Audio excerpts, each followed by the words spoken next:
26 декабрдан 27-сине караган түнү Жалал Абад облусунун Ала-Бука районунда ылдамдыгы секундасына 30 метрге чейин жеткен катуу шамал катталган. Анын кесепетинен 5 айыл аймактагы 23 ар кандай социалдык объект жана 868 жарандын үйүнүн чатырын алып кетти. Алардын бири Сатымкул Базарбаев аймакта мындай катуу шамал буга чейин каттала электигин айтат.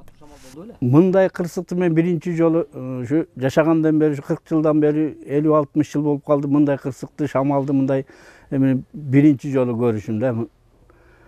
Ага чейин болуп жүргөн, бирок мынчалык шамалды кесепетин мен көрбөгөм. Мындай кырсык эч жерде болбогон. Ушу биздин айылда шунчалык эме болду, башка жактарда дагы канчалык болду, болуп атты деп атат. Өзümün үйüme emek kılsam 7-8 terek şu үйдün üstüne düşüptür. Кырсыктын эртеси райондук администрацияда атайын штаб түзүлүп иликтөөнүн натыйжасында район боюнча 13 миңден ашуун шифр керек экендиги аныкталган. Бирок жабыр тарткан үй бүлөлөрдүн 29-у гана турак жайын мамлекеттик камсыздандыруудан өткөргөн. Мындан улам ошол үй бүлөлөргө гана мамлекет тарабынан чыгашасына жараша акча каражаты төлөнүп берилбесе, социалдык объекттер айыл аймактардын бюджетинен жеке тургундар өз чөнтөгүнүн оңдоо иштерин жүргүзүп жатышат. Мисалы Көксерек айыл өкмөтүндө жыгачтарынан бери учуп кеткен да. Стропил койгон рекаларынан бери кеткен, айнектери кеткен.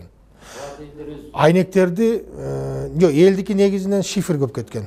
Саламаттык сактоо социалдык тармакта көпчүлүк айнеги да кеткен. Аны ушул жана жогоруда мен айткандай өздөрүнүн каражаты менен, жергиликтүү бюджеттин каражаты менен жыгачтарын сатып алып атабыз, айнектерин коюп атабыз. Анан элде эле ошо жана жыгачтардын өздөрү мисалы көп жерде теректер жыгылып калган, элдин теректери жыгылган. Ошо теректерин кыркып, өздөрү аракетин көрүп атат.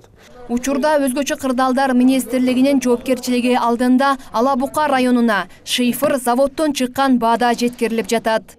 8800 шифрды турак жай ээлери өздөрү ошол заводдун 260 сом заводдун баасында өздөрү ушул жерге алышып атат, сатып алышып атат. Ал эми 1100 дананы жогорку кеңештин депутаты тарабынан жакыр үй бүлөлөргө таркатылып, жалпы турак жайларга 9900 дана шифр таркатылып берилди.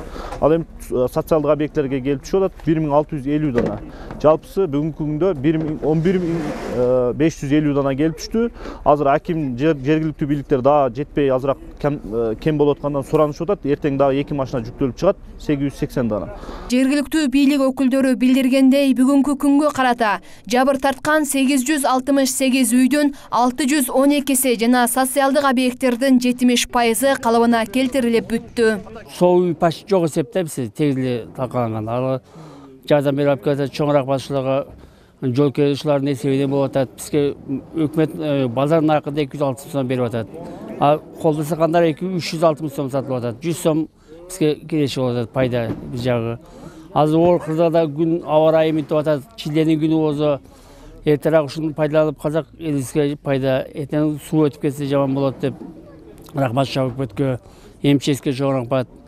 2015 жылда Ала-Бука районунда катуу шамал катталган. Бирок анда мынчалык материалдык чыгаша келтирилген эмес. Ал эми бул жолку шамал 6 миллиондон ашуун чыгашага кептеди. Бактыга жараша адам өмүрүнө зыян келтирилген жок. Кенжеби Маматсадыкова, Кудайберди Дыйканов, Ош Берим жаңылыктары, Жалал Абад облусунан.